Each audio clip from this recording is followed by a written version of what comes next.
ആയിരവല്ലി ക്ഷേത്രത്തില് ഇങ്ങനെ ഒരു അതായത് ആധ്യാത്മിക പ്രഭാഷണം നടത്താനായിട്ട് എനിക്ക് അവസരം തന്ന ക്ഷേത്രോപദേശക സമിതിയിലെ എല്ലാ അംഗങ്ങൾക്കും ഞാൻ എൻ്റെ നന്ദി പറയുന്നു. ഭഗവാനും മഹാദേവർക്കും ശ്രീ പാർവതി ദേവിക്കും ഞാൻ നന്ദി പറയുന്നു. ഇത് മഹാദേവരുടെ ക്ഷേത്രമായതുകൊണ്ട് ആദ്യം ഞാൻ കുറച്ച് മഹാദേവരെ കാര്യമാണ് പറയുന്നത്. അതായത് അത് പുരാണത്തിൽ പറയും, നമ്മൾ ഏതെങ്കിലും ഒരു ജന്മത്തിൽ അല്ലെങ്കിൽ ഒരുപാട് ജന്മങ്ങളിൽ നമ്മൾ മഹാദേവരുടെ ഭക്തരാണെങ്കിൽ, ചിലപ്പോൾ അത് ഒരു ജന്മത്തിലായിരിക്കാം, അല്ലെങ്കിൽ ഏതെങ്കിലും ഒരു ജന്മം അല്ലെങ്കിൽ പല പല ജന്മത്തില് ആദ്യം നമ്മൾ മഹാദേവരുടെ ഭക്തരായിരുന്നിരിക്കാം. അങ്ങനെ മഹാദേവരുടെ ഭക്തിയിൽ നിന്നും അങ്ങനെ ഭഗവാനാണ് നമ്മളെ ശ്രീ പാർവതി ദേവി അല്ലെങ്കിൽ പ്രകൃതി ശക്തി അല്ലെങ്കിൽ ആദി പരാശക്തിയിലേക്ക് നമ്മളെ ഡിറക്റ്റ് ചെയ്യുന്നത്. അപ്പം ആദ്യം നമ്മളെ മഹാദേവരുടെ ഭക്തരായിരിക്കും. അവിടുന്നാണ് മഹാദേവരുടെ ഭക്തിയിൽ നിന്നാണ് പിന്നീടാണ് നമുക്ക് അടുത്ത പടിയായിട്ടാണ് നമുക്ക് ഭഗവതി അല്ലെങ്കിൽ ആദി പരാശക്തി അല്ലെങ്കിൽ പ്രകൃതി ശക്തി എന്നൊക്കെ പറയും, ആ ഭക്തിയിലേക്ക് നമ്മൾ എത്തുന്നത്. അപ്പൊ അതിനും ശേഷം അത് ചിലപ്പം ഒരു ജന്മത്തിലായിരിക്കാം, അല്ലെങ്കിൽ അനേകം ജന്മങ്ങളിൽ നമ്മളെ ദേവി ഭക്തരായിരിക്കാം. അതിനുശേഷം ദേവിയാണ് നമ്മളെ ഭഗവാൻ ശ്രീകൃഷ്ണന്റെ ഭക്തിയിലേക്ക് എത്തിക്കുന്നത്. ഭക്തി ആദ്യം തന്നെ ഭക്തി ഉണ്ടാവുക എന്ന് പറയുന്നത് നമുക്ക് തോന്നും, ചില ആളുകൾക്ക് ചില ഭക്തരായിട്ടുള്ള ആളുകൾക്ക് തോന്നും നമുക്ക് ഭക്തി ഉണ്ടാവുക എന്നുള്ളത് നമ്മുടെ ക്വാളിറ്റി ആയിട്ട് തോന്നുന്നില്ല. ഭക്തി ഉണ്ടാവുക എന്ന് പറയുന്നത് നമ്മൾ ഓരോ യോഗം പറയുമല്ലോ, നമ്മള് ജാതകത്തിലൊക്കെ രാജയോഗം, ഗജകേസരി യോഗം എന്നൊക്കെ പറയുന്ന പോലെ ഭക്തി ഉണ്ടാവുക അല്ലെങ്കിൽ ഏതെങ്കിലും ജന്മത്തിൽ നമുക്ക് ഭക്തരായിട്ട് ജനിക്കുക എന്ന് പറയുന്നത് അത് നമ്മളുടെ യോഗമാണ്. ഏതെങ്കിലും ജന്മത്തിൽ നമ്മൾ ചെയ്തിട്ടുള്ള പുണ്യത്തിന്റെ ഫലമായിട്ടാണ് നമുക്ക് ഭക്തി ഉണ്ടാവുന്നത്, നമ്മൾ ഭക്തരായിട്ട് ജനിക്കുന്നത്. അങ്ങനെ മഹാദേവരുടെ ഭക്തരായിട്ട് നമ്മൾ കുറച്ച് ജന്മങ്ങൾ കഴിഞ്ഞ് അതിനുശേഷം ദേവി ഭക്തരായിട്ട് ദുർഗാദേവി അല്ലെങ്കിൽ ഏതെങ്കിലും ദേവി രൂപത്തിലുള്ള ഏതെങ്കിലും ദുർഗ, ഭദ്ര, അങ്ങനെ ഏതെങ്കിലും ദേവി ഉപാസകരായിട്ട് അത് കഴിഞ്ഞിട്ടാണ് നമ്മൾ ഭഗവാൻ ശ്രീകൃഷ്ണന്റെ ഭക്തിയിലേക്ക് എത്തുന്നത്. കാരണം ഭഗവാന്റെ ഭക്തർ ശ്രീകൃഷ്ണന്റെ ഭക്തി എന്ന് പറയുന്നത് നമുക്ക് തോന്നും ഒരു സാധാരണ കാര്യമാണ് എന്ന് തോന്നും. ഭഗവാനോട് ക്ലോസ് ആയിട്ട് നിൽക്കണമെങ്കിൽ ആദ്യം നമുക്ക് രാധാറാണിയുടെ അനുഗ്രഹം വേണം. അപ്പോ എപ്പോഴും എനിക്ക് ഭഗവത്ഗീത പറയുന്നതിലും എപ്പോഴും താല്പര്യം രാധാറാണിയെ പറ്റി പറയാനാണ്. പക്ഷെ എല്ലാ പ്രഭാഷണങ്ങൾക്കും നമുക്ക് രാധാറാണിയെ പറ്റി പറയുമ്പോൾ അതിൻ്റെതായിട്ടുള്ള ലിമിറ്റേഷൻസ് ഉണ്ട്. കാരണം രാധാറാണിയെ പറ്റി പറയുമ്പോൾ അല്ലെങ്കിൽ പ്രകൃതി ശക്തിയെ പറ്റി പറയുമ്പോൾ അത് കേൾക്കുന്ന ആളുകൾക്ക് നമ്മൾ എന്താണോ ഉദ്ദേശിക്കുന്നത് അല്ലെങ്കിൽ എന്താണോ അതിന്റെ യഥാർത്ഥ ഭാവം അത് അങ്ങനെ തന്നെ ഭാവത്തിൽ മനസ്സിലാക്കി കൊടുക്കുക എന്നുള്ള റെസ്പോൺസിബിലിറ്റി പറയുന്ന ആൾക്ക് ഉണ്ട്. അതുകൊണ്ട് രാധാറാണിയുടെ ടോപ്പിക്ക് ഭയങ്കര ഡെലിക്കേറ്റ് ആയിട്ടുള്ള ഒരു ടോപ്പിക്കാണ്. അങ്ങനെ നമ്മൾ പറയും മഹാദേവനെ, മഹാദേവനാണ് അല്ലെ, അത്രയും ശക്തിയാണ് പരമശിവൻ അല്ലെങ്കിൽ മഹാദേവൻ. അപ്പൊ മഹാദേവൻ ഉപാസിക്കുന്ന ഒരു ശക്തിയുണ്ട്. മഹാദേവൻ ആരെയാണ് ഉപാസിക്കുന്നത്? മഹാദേവൻ ആണ് രാധാറാണിയുടെ ഏറ്റവും വലിയ ഭക്തനാണ് മഹാദേവൻ. അത് എനിക്കറിയില്ല എല്ലാവർക്കും അറിയുമോന്ന് അറിയില്ല. എവിടെയാണോ രാധാറാണിയുടെ കഥകൾ പറയുന്നത് അതിൽ ഏറ്റവും കൂടുതൽ സന്തോഷിക്കുന്നത് മഹാദേവനാണ്. അപ്പം മഹാദേവനെ ഉപാസിക്കുന്ന ഉപാസനാ മൂർത്തിയാണ് രാധാറാണി. അതിലൊരു കഥയുണ്ട്. ഒരിക്കൽ നാരദമുനി കൈലാസത്തിലെത്തിയപ്പോൾ മഹാദേവൻ ഭഗവാൻ എന്തോ ചിന്തിച്ചിരിക്കുന്നതായിട്ട് നാരദമുനിക്ക് തോന്നി. അപ്പൊ ഭഗവാൻ എന്തോ ആഴത്തിൽ ചിന്തിച്ചിരിക്കുന്ന പോലെ തോന്നിയിട്ട് നാരദമുനി ഭഗവാനോട് ചോദിച്ചു, അങ്ങ് എന്താണ് ചിന്തിച്ചിരിക്കുന്നത്? അപ്പം ഭഗവാൻ മഹാദേവൻ നാരദമുനിയോട് പറഞ്ഞു, നമ്മൾ എല്ലാവരും ഭഗവാന്റെ ശ്രീകൃഷ്ണന്റെ കണ്ണന്റെ ഒരുപാട് അവതാരങ്ങൾ കണ്ടിട്ടുണ്ട്. നമ്മൾ എല്ലാവരും കണ്ണന്റെ ഒരുപാട് അവതാരങ്ങൾ കണ്ടിട്ടുണ്ട്. പക്ഷെ എന്നാലും കണ്ണന്റെ ഏത് അവതാരം അല്ലെങ്കിൽ കണ്ണനെ ഏത് രൂപത്തിൽ കണ്ടിട്ടാണ് ഇനി നമുക്ക് തോന്നണം, അല്ലെങ്കിൽ എന്റെ കണ്ണുകൾക്ക് തോന്നണം ഇനി ഒന്നും കാണണ്ട, അല്ലെങ്കിൽ ഇനി ഒരു അവതാരം കാണേണ്ടതില്ല, അല്ലെങ്കിൽ ഇനി ഇതിലൊന്നും ഈ ലോകത്തൊന്നും കാണണ്ട എന്ന് തോന്നുന്നുള്ള ഒരു അവതാരം ഏതാണ്, അല്ലെങ്കിൽ അങ്ങനൊരു ഭാവം അല്ലെങ്കിൽ ഭഗവാന്റെ അങ്ങനെ ഒരു അവതാരം എനിക്ക് കാണാൻ സാധിക്കുമോ എന്ന് ആലോചിച്ച് ചിന്തിച്ചിരിക്കുമായിരുന്നു മഹാദേവൻ. അപ്പോ നാരദമുനി പറഞ്ഞു, അപ്പം അങ്ങ് ഇത്രയും ചിന്തിച്ചിരിക്കുന്നതുകൊണ്ട് നമുക്ക് അത് ഭഗവാനോട് തന്നെ ചോദിക്കാം, കണ്ണനോട് തന്നെ ചോദിക്കാം എന്ന് പറഞ്ഞിട്ട് അവര് ഭഗവാന്റെ അടുത്ത് പോവുകയാണ്. അപ്പൊ ഭഗവാന്റെ അടുത്ത് പോകുമ്പോൾ കണ്ണൻ പറയാണ്, എല്ലാ അവതാരങ്ങളും കണ്ടു കഴിഞ്ഞു, അല്ലെങ്കിൽ എല്ലാ അവതാരം കാണുമ്പോഴും ഇനിയും കാണണം എന്ന് തോന്നിയിട്ടും എന്നാൽ അവസാനമായി അത് കണ്ടു കഴിഞ്ഞു കഴിഞ്ഞാൽ പിന്നീട് ഒന്നും കാണണ്ട എന്ന് തോന്നുന്ന അവതാരം ഏതാണ് എന്ന് ഭഗവാനോട് ചോദിച്ചപ്പോൾ ഭഗവാൻ പറഞ്ഞു, അതായത് എന്റെ തന്നെ, അതായത് നമുക്കറിയാം ഭഗവാൻ ശ്രീകൃഷ്ണനും രാധാറാണിയും എന്ന് പറയുന്നത് പരമാത്മാവിന്റെ ഒരേ ഭാവമാണ്. അതായത് രണ്ടായിട്ട് നമ്മൾ രണ്ട് ഭാവമായിട്ട് പറയുമെങ്കിലും പരമാത്മാവിനെ സ്പ്ലിറ്റ് ചെയ്തിരിക്കുന്ന രണ്ട് എനർജിയാണ് ഭഗവാനും രാധാറാണിയും. അപ്പം ഭഗവാൻ പറഞ്ഞു അത് രാധാറാണിയാണ്. അതായത് ഭഗവാൻ മോഹിനി രൂപത്തിൽ വന്നപ്പോഴും അത് രാധാറാണി തന്നെയാണ്. അപ്പൊ രാധാറാണിയുടെ അവതാരം അല്ലെങ്കിൽ രാധാറാണിയെ കണ്ടു കഴിഞ്ഞാലാണ് നിങ്ങൾക്ക്, അല്ലെങ്കിൽ കാണുന്ന ആളുകൾക്ക് പിന്നീട് ഒന്നും കാണണ്ട. അതെന്തുകൊണ്ടാണ് രാധാറാണിയെ അങ്ങനെ പറയുന്നത്? രാധാറാണി എന്ന് പറയുന്നത് ഇപ്പൊ നമ്മൾക്ക് എല്ലാവർക്കും തോന്നും രാധാറാണി ഒരു സാധാരണ ഗോപികയാണ്, അല്ലെങ്കിൽ വൃന്ദാവനത്തിലുള്ള ഒരു സാധാരണ ഗോപികയാണ് രാധാറാണി എന്ന് പറയും, നമ്മൾ രാധ എന്ന് പറയും. പക്ഷേ നമ്മൾ തുച്ഛമായ മനുഷ്യ ജന്മമാണ്. നമ്മൾ ഭൂമി, അതായത് നമ്മൾ ഭൗതിക ലോകത്ത് ജനിച്ച ജീവാത്മാക്കളാണ്. അപ്പൊ നമ്മൾക്ക് രാധാറാണിയുടെ പേര് രാധ എന്ന് പറയാനുള്ള ഒരു അതായത് നമുക്കത് ഡിസേർവ് ചെയ്യുന്നില്ല, നമുക്കതിനൊരു അവകാശമില്ല, നമുക്കതിനൊരു ഇതില്ല. അത് നമ്മൾ രാധ എന്ന് പോലും പറയാനായിട്ട് നമ്മൾ അങ്ങനെ പറയാൻ പോലും പാടില്ല.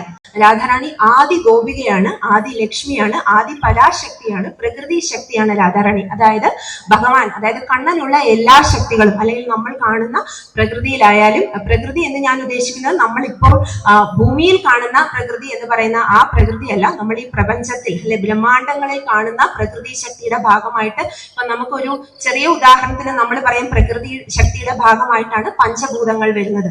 പക്ഷെ അത് ബ്രഹ്മാണ്ടങ്ങളുടെ ലെവലിലേക്ക് എത്തുന്ന സമയത്ത് ഈ പഞ്ചഭൂതങ്ങൾ എന്ന് പറയുന്നതിന്റെ കോൺസെപ്റ്റ് മാറും. അത് ഹയർ ഡയമെൻഷനിലേക്ക് പോകും, വേറെ ഡയമെൻഷൻ. നമ്മൾ ഭൂമിയിൽ കാണുന്ന പഞ്ചഭൂതങ്ങൾ പോലെയല്ല വേറെ, അതായത് നമ്മൾ സ്പേസിൽ പോകുമ്പോൾ, അല്ലെങ്കിൽ നമ്മൾ പല ബ്രഹ്മാണ്ടങ്ങൾ വേറൊരു ഗ്രഹത്തിൽ അല്ലെങ്കിൽ വേറൊരു നക്ഷത്രത്തിൽ അല്ലെങ്കിൽ നക്ഷത്ര സമൂഹത്തിൽ പോകുമ്പോൾ കാണുന്ന ഈ പഞ്ചഭൂത ശക്തി വേറെയാണ്. അപ്പൊ ഈ കാണുന്ന ശക്തികളുടെ എല്ലാം ഉറവിടം വരുന്നത് രാധാറാണിയിൽ നിന്നാണ്. അപ്പൊ ആദി ഗോപികയാണ് രാധാറാണി. അപ്പൊ ഞാൻ അതിന് എപ്പോഴും ഒരു ഉദാഹരണം പറയുന്നത് ഒരു വെളിച്ചം. ഞാൻ നേരത്തെ മുമ്പും പ്രഭാഷണത്തിൽ പറഞ്ഞിട്ടുണ്ട്. അതായത് ഒരു അഗ്നിയിൽ നമുക്ക് വെളിച്ചവും ഉണ്ടാവും, അഗ്നിയുടെ അടുത്ത് ചെല്ലുമ്പോൾ നമുക്ക് ചൂടും കിട്ടും. പക്ഷെ അതിൽ നിന്ന് വെളിച്ചവും ചൂടും നമുക്ക് സ്പ്ലിറ്റ് ചെയ്യാൻ പറ്റില്ല. അതുപോലെയാണ് ഭഗവാനും രാധാറാണിയും. പരമാത്മാവിന്റെ രണ്ട് ഭാവങ്ങളാണ് കണ്ണനും രാധാറാണിയും. അങ്ങനെ പ്രകൃതി ശക്തിയിലും, അപ്പൊ പ്രകൃതി ശക്തിയാണ് രാധാറാണി. അതിനൊരു ഉദാഹരണം ഭൗതികപരമായി പറയുകയാണെങ്കിൽ, ഇപ്പൊ ജലം, അതായത് നമുക്കറിയാം പഞ്ചഭൂതങ്ങൾ. ഇപ്പം നമ്മള് മനുഷ്യർ പറയും നമ്മൾ സയന്റിഫിക്കലി ഭയങ്കര ആയിട്ട് ഡെവലപ്പായി നമ്മൾ ഒരുപാട് മുന്നോട്ട് പോയി. പക്ഷെ എന്നാലും ഒരു വെള്ളപ്പൊക്കം വരികയോ അല്ലെങ്കിൽ ഒരു സുനാമി വരികയോ ചെയ്തു കഴിഞ്ഞാൽ അത് നമ്മളുടെ കൺട്രോളിനും അപ്പുറമാണ്. നമ്മൾ ഇതുവരെ മനുഷ്യർക്ക് ഒരു രീതിയിലും ഒരു സുനാമിയെയോ അല്ലെങ്കിൽ ഭയങ്കരമായിട്ടുള്ള ഒരു വെള്ളപ്പൊക്കത്തിനെയോ തടയാനായിട്ട് സാധിച്ചിട്ടില്ല. അതുപോലെ അഗ്നി കൊണ്ടുണ്ടാവുന്ന, അതായത് ഒരു വോൾക്കാനിക് ഇറപ്ഷൻ അല്ലെങ്കിൽ ഒരു അഗ്നിപർവ്വത സ്ഫോടനം അല്ലെങ്കിൽ കാട്ടുതീ, അത് നമ്മൾ കൺട്രോൾ ചെയ്യാൻ നോക്കിയാലും നമ്മളുടെ കൺട്രോളിന് അപ്പുറത്താണ്, മനുഷ്യരുടെ കൺട്രോളിന് അപ്പുറത്താണ്. അതുപോലെ തന്നെയാണ്, അതായത് ഒരു ഭൂമി കുലുക്കം വന്നാലും അതുപോലെ ഇടിമിന്നൽ. അപ്പോ പഞ്ചഭൂതങ്ങളുടെ ശക്തി ഭൗതികപരമായിട്ട് നോക്കുമ്പോൾ പഞ്ചഭൂതങ്ങൾക്ക് അത്രയും ശക്തിയാണ്. അപ്പോ ബ്രഹ്മാണ്ടങ്ങളുടെ ലെവലിൽ എത്തുമ്പോൾ, അതായത് ആ മൾട്ടി ഡയമെൻഷനിൽ ബ്രഹ്മാണ്ടങ്ങളുടെ ലെവലിൽ എത്തുമ്പോൾ ഈ പഞ്ചഭൂതങ്ങളുടെ ശക്തിയും പ്രകൃതിയുടെ ശക്തിയും എത്ര ആയിരിക്കും എന്നുള്ളത് നമുക്ക് ആലോചിക്കാനായിട്ട്, ഭൗതികപരമായിട്ടുള്ള ബുദ്ധിയിൽ ആലോചിക്കാൻ അതിൻ്റെതായിട്ടുള്ള പരിമിതികളുണ്ട്. അപ്പം ആ ശക്തികളെല്ലാം വരുന്നത് രാധാറാണിയിൽ നിന്നാണ്. ആ ശക്തികളെല്ലാം വരുന്നത്, അതായത് ഇപ്പം വൃന്ദാവനത്തില് ഇപ്പം നമ്മൾ പറയും, അതായത് ഭഗവാന്റെ ഭക്തരായിട്ടുള്ള ആളുകൾ എല്ലാവരും, അതായത് കണ്ണന്റെ ഭക്തരായിട്ടുള്ള ആളുകൾ എല്ലാവരും എവിടേക്ക് ചെല്ലാനാണ്? ഭഗവാന്റെ ധാമത്തിലേക്ക് ചെല്ലാനാണ് ശ്രമിക്കുന്നത്. ഇപ്പം വലിയ വലിയ ഭക്തരായിട്ടുള്ള ആളുകളെല്ലാം ഭഗവാന്റെ ധാമത്തിലേക്ക് ചെല്ലാനായിട്ട് സാധിക്കും. അപ്പൊ അവര് ശ്രമിക്കുന്നത്, ഭഗവാന്റെ ധാമം എന്ന് പറയുന്നത് ഗോലോക വൃന്ദാവനമാണ്. അപ്പോഴും എന്നെ കേൾക്കുന്ന ആളുകൾ വിചാരിക്കും, നമ്മൾ എന്തിനാണ് ഭഗവാന്റെ ധാമത്തിൽ പോകുന്നത്? നമുക്ക് വീണ്ടും വീണ്ടും ഭൂമിയിലോ വേറെ ലോകത്തൊക്കെ ജനിച്ചാൽ പോലെ എന്തിനാണ് ഭഗവാന്റെ ധാമത്തിൽ പോകുന്നത്? അതായത് നമ്മള് ജീവാത്മാക്കളാണ്. അപ്പം അതിന് പറയുകയാണെങ്കിൽ, അതായത് ഒരു വീട് വിട്ട് ഇറങ്ങിയ ഒരു കുട്ടി അതിന്റെ മാതാപിതാക്കളുടെ അതിന്റെ റിലേറ്റീവ്സിന്റെ ഒക്കെ അടുത്തുനിന്ന് അതിന്റെ വീട് വിട്ടിറങ്ങി സ്വന്തമായിട്ട് പോവുകയാണ്. വീട് വിട്ടിറങ്ങിയതിന് ശേഷം ആ കുട്ടി മറന്നുപോയി, അതിന്റെ വീട്ടിലുള്ള ആളുകളെ മറന്നുപോയി, എവിടെ നിന്നാണ് വന്നതെന്ന് മറന്നുപോയി. അങ്ങനെ ആ കുട്ടി എവിടെയൊക്കെയോ പോവുകയാണ്. അതുപോലെയാണ് ഒരു ജീവാത്മാവ്. നമ്മളെല്ലാവരും ഭഗവാന്റെ ധാമത്തിൽ അല്ലെങ്കിൽ ഗോലോക വൃന്ദാവനത്തിൽ നിന്ന് വന്നിട്ടുള്ളതാണ് ഈ ജീവാത്മാക്കൾ. അപ്പൊ ഈ ജീവാത്മാക്കൾ അവിടെ നിന്ന് വന്നതിന് ശേഷം ഈ ജീവാത്മാവിന്, അതായത് ഈ ഭൂമിയിലായാലും വേറെ ലോകങ്ങളിലായാലും അതിന്റെ ഇന്ദ്രിയങ്ങളുടെ, അതായത് ഇൻഫ്ലുവൻസ് വെച്ചിട്ട് ആ കാര്യങ്ങൾ മറന്നു പോവുകയാണ് ചെയ്യുന്നത്. അപ്പൊ നമുക്ക് രണ്ട് ഓപ്ഷൻസ് ഉണ്ട്. ഒന്നുകിൽ ആ ജീവാത്മാവിന് തിരിച്ച് വന്ന സ്ഥലത്തേക്ക് എത്താം, അല്ലെങ്കിൽ ആ ജീവാത്മാവിന് വീണ്ടും വീണ്ടും ഇങ്ങനെ ചുറ്റിക്കറങ്ങിക്കൊണ്ടേ ഇരിക്കാം. അപ്പോ ഈ ചുറ്റിക്കറങ്ങുമ്പോൾ ഉണ്ടാവുന്ന അതിനുള്ള ഒരു അതായത് പ്രശ്നം എന്താണ്? അതായത് നമുക്കറിയാം, നമ്മൾ ഈ ഭൂമിയിൽ ജനിക്കുന്ന സമയത്ത് എപ്പോഴും നമുക്ക് സന്തോഷം ഉണ്ടാവണം എന്നില്ല, അല്ലെ? ഇപ്പൊ എന്നെ കേൾക്കാൻ ഇവിടെ ഇരിക്കുന്ന ആളുകളാണെങ്കിലും അവർക്ക് ഇപ്പൊ എന്തെങ്കിലും ഒരു കൺസേൺ അല്ലെങ്കിൽ എന്തെങ്കിലും ഒരു കാര്യത്തെ കുറിച്ച് ചിന്തിച്ചിരിക്കുന്ന ആളുകൾ ഉണ്ടാവും, എന്തെങ്കിലും ഒരു ദുഃഖം ഉള്ള ആളുകൾ ഉണ്ടാവും, അല്ലെ? അല്ലെങ്കിൽ ഭാവിയിൽ വന്നേക്കാവുന്ന ദുഃഖത്തെ കുറിച്ചോ അല്ലെങ്കിൽ എന്തെങ്കിലും ടെൻഷനെ കുറിച്ചിട്ടോ ഒക്കെ ആലോചിച്ചിരിക്കുന്ന ആളുകൾ ഉണ്ടാവും. അപ്പോ ഭൗതികതലമായിട്ട്, അതായത് ഭൂമിയിൽ ജനിക്കേണ്ട വന്നു കഴിഞ്ഞാൽ ഉറപ്പായിട്ടും അങ്ങനത്തെ ഒരു ജന്മമാണ് നമുക്ക് കിട്ടുന്നത്. അതുപോലെ ഉപരിലോകങ്ങളിലായാലും, ഉപരിലോകങ്ങൾ ഭൂമിയെ പോലെ അല്ല എങ്കിലും വീണ്ടും വീണ്ടും നമ്മൾ, അതായത് ഉപരിലോകങ്ങളിൽ എത്തിയാലും വീണ്ടും ഭൂമിയിലേക്കോ അല്ലെങ്കിൽ ഇതിന് താഴെയുള്ള ലോകങ്ങളിലേക്കോ പോകേണ്ടതായിട്ട് വരും. അപ്പോൾ ഭഗവാന്റെ ധാമത്തിൽ എത്തിയിരിക്കുന്ന ഒരു ജീവാത്മാവിന് പിന്നീട് ഒരിക്കലും തിരിച്ചു വരേണ്ടതായിട്ട് വരില്ല. അപ്പൊ ആ ജീവാത്മാവ് അനുഭവിക്കുന്നത് ആധ്യാത്മികമായിട്ടുള്ള സുഖമാണ്. അപ്പൊ ആധ്യാത്മിക സുഖം എന്താണ് എന്നുള്ളത് നമ്മൾക്ക് ഇന്ദ്രിയങ്ങൾ ഭൂമിയുടെ രീതിയിൽ, അതായത് ഭൂമി നമുക്കറിയാം, ഭൂമി നിർമ്മിച്ചിരിക്കുന്ന പോലെ തന്നെയാണ് നമ്മളെയും നിർമ്മിച്ചിരിക്കുന്നത്. അതേ വസ്തുക്കൾ വെച്ചിട്ടുള്ള കൊണ്ടാണ് മനുഷ്യ ശരീരത്തെയും ഉണ്ടാക്കിയിരിക്കുന്നത്. അപ്പൊ ഭൂമിയിലുള്ള കാര്യങ്ങൾ മാത്രമേ, അല്ലെങ്കിൽ ഈ ഇന്ദ്രിയങ്ങൾ വെച്ച് ഭൂമിയിൽ നിന്ന് കിട്ടുന്ന സെൻസസ് മാത്രമേ നമുക്കറിയുള്ളൂ. അതുകൊണ്ട് ആധ്യാത്മിക ലോകത്തിൽ എന്താണ്, അവിടെ കിട്ടുന്ന സമാധാനം എന്താണ്, സന്തോഷം എന്താണ്, അതായത് നിത്യമായിട്ടുള്ള സുഖം എന്താണ് എന്നുള്ളത് ജീവാത്മാവിന്റെ ലെവലിലുള്ളതാണ്. അത് നമ്മളുടെ ഭൗതികപരമായിട്ടുള്ള ബുദ്ധിയിൽ എത്ര ചിന്തിച്ചാലും നമുക്ക് മനസ്സിലാവില്ല. അതിനാണ് ഭഗവാന്റെ ധാമത്തിൽ എത്തിക്കഴിഞ്ഞാൽ പിന്നീട് നമുക്ക് തിരിച്ചു വരേണ്ടില്ല.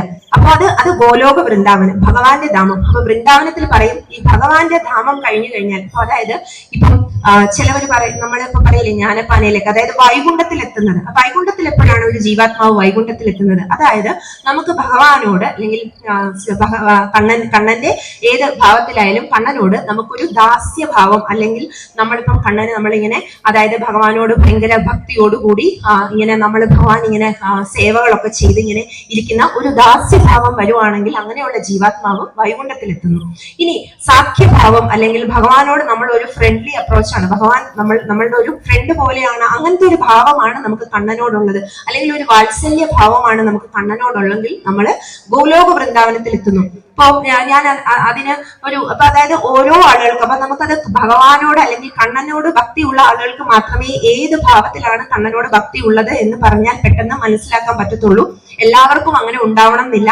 എല്ലാവരും ഭക്തരായിരിക്കും, പക്ഷെ കണ്ണനോട് എത്ര ക്ലോസ് ആയിരിക്കും എന്നുള്ളത് അത് ഓരോരുത്തരുടെ ഭക്തിയുടെ ലെവൽ അനുസരിച്ച് മാറിക്കൊണ്ടിരിക്കും. ഞാൻ വേറെ ഒരു കാര്യം പറയും. ഇന്നലെ എന്റെ അവിടെ ഹോസ്പിറ്റലിലും OP-ലും അവിടെ ഞങ്ങളുടെ തന്നെ ഒരു സ്റ്റാഫിന്റെ വൈഫ്, ആ മാഡം പ്രഗ്നന്റ് ആണ്. അപ്പം ഗൈനക്കോളജിസ്റ്റിനെ കാണാൻ വന്നിട്ട് ഈ പ്രഭാഷണങ്ങൾ കണ്ടിട്ടുള്ളത് കൊണ്ട് മാത്രം എന്റെ OP-ലും കൂടെ വന്നു, ജസ്റ്റ് പരിചയപ്പെടാൻ വേണ്ടിയിട്ട്. അപ്പൊ ഞാൻ ഇങ്ങനെ ചോദിച്ചു, അവരപ്പോ എത്ര മന്ത്സ് പ്രഗ്നന്റ് ആണെന്ന് എനിക്ക് അറിയത്തില്ല. അപ്പൊ ഞാൻ ഇങ്ങനെ ജസ്റ്റ് ചോദിച്ചു, ആ ഗുരുവായൂരൊക്കെ എപ്പോഴും പോകാറുണ്ടോ എന്ന് ചോദിച്ചപ്പോഴത്തേക്കിന് ഇവര് അപ്പൊ തന്നെ എന്നെ ആദ്യമായിട്ട് കാണുകയാണ്. അപ്പൊ തന്നെ ഈ മാഡം OP-ൽ ഇരുന്ന് കരഞ്ഞു തുടങ്ങി.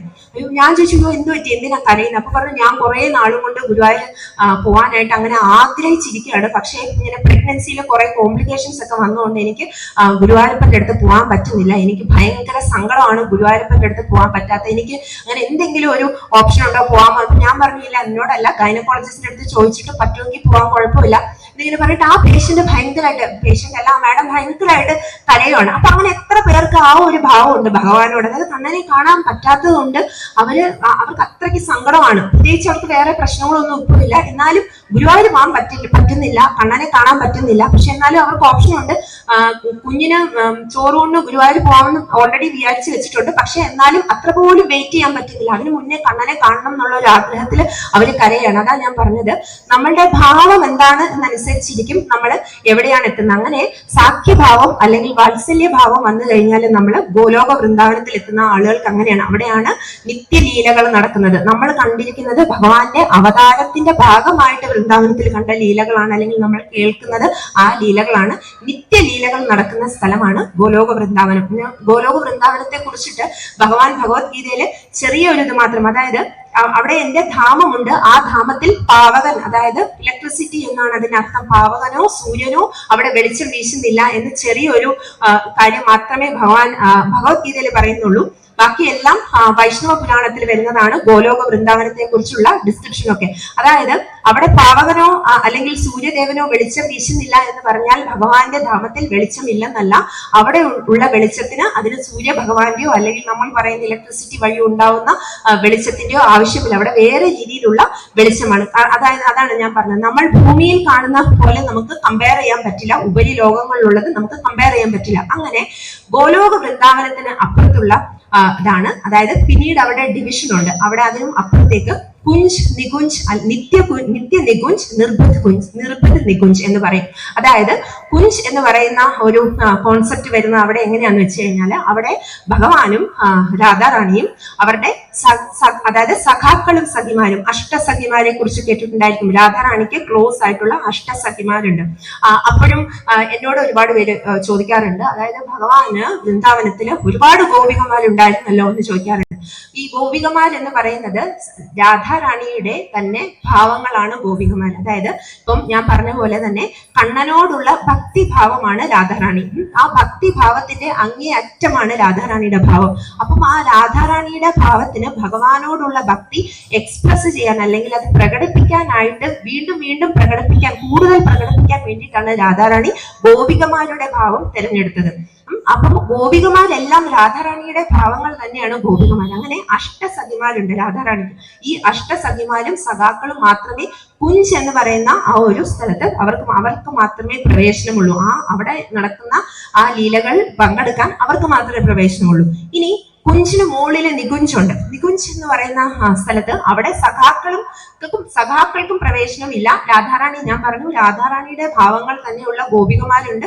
അതിൽ അഷ്ടസഖിമാർ മാത്രമേ നികുഞ്ചിൽ പ്രവേശിക്കുള്ളൂ. അത് കഴിഞ്ഞു കഴിഞ്ഞാൽ നിത്യ നികുഞ്ചുണ്ട്. അപ്പം ഇത് അതായത് ഈ കുഞ്ച്, നികുഞ്ച്, നിത്യ നികുഞ്ച്, നിർബന്ധ നികുഞ്ച് എന്ന് പറയുന്നത് തന്നെ അധികം ആരും പറയാറില്ല. കാരണം അതിന്റെ കോൺസെപ്റ്റ് അല്ലെങ്കിൽ അത് പറയുന്നതിന്റെ ഭാവം എന്താണെന്ന് കൃത്യമായിട്ട് ഭക്തർക്ക് മനസ്സിലായില്ലെങ്കിൽ നമ്മൾ ആ പറയുന്ന ആള് ഭഗവാനോടും അല്ലെങ്കിൽ രാധാറാണിയോടും ചെയ്യുന്ന ഒരു തെറ്റായിരിക്കും. കാരണം രാധാറാണിയുടെ ടോപ്പിക്ക് ഭയങ്കര ഡെലിക്കേറ്റ് ആയിട്ടുള്ള ടോപ്പിക്കാണ്. രാധാറാണിയുടെ ഭാവം അതിന്റെ ആഴത്തിൽ അല്ലെങ്കിൽ രാധാറാണി ഭാവം എന്താണെന്നുള്ള രീതിയിൽ തന്നെ ഭക്തർ മനസ്സിലാക്കാനായിട്ട് ഞാൻ നേരത്തെ പറഞ്ഞ പോലെ ഭൗതികകരമായിട്ടുള്ള ബുദ്ധി വെച്ചിട്ട് നമുക്കത് ബുദ്ധിമുട്ടായിരിക്കും. കാരണം ആദ്യം നമുക്ക് ഭഗവാനോടുള്ള ഭക്തി വേണം. ആ ഭഗവാനോടുള്ള ഭക്തി തോന്നണമെങ്കിൽ രാധാറാണിയാണ് നമ്മളെ അങ്ങോട്ടേക്ക് ലീഡ് ചെയ്യുന്നത്.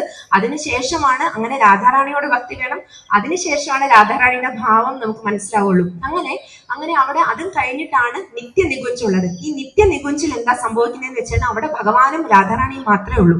അവിടെ അഷ്ടസഖിമാർക്ക് പോലും പ്രവേശനമില്ല. ഞാൻ പറഞ്ഞ പോലെ അഷ്ടസഖിമാര് രാധാറാണിയുടെ ഭാവങ്ങളാണെങ്കിലും നിത്യ നികുഞ്ചില്, അതും ഈ ഗോലോക വൃന്ദാവനത്തിനൊക്കെ അപ്പുറമാണ്, ഈ നിത്യ നികുഞ്ചില് ഭഗവാനും രാധാറാണിയും. അവിടെ രാധാറാണി സ്വാമിനിയാണ്.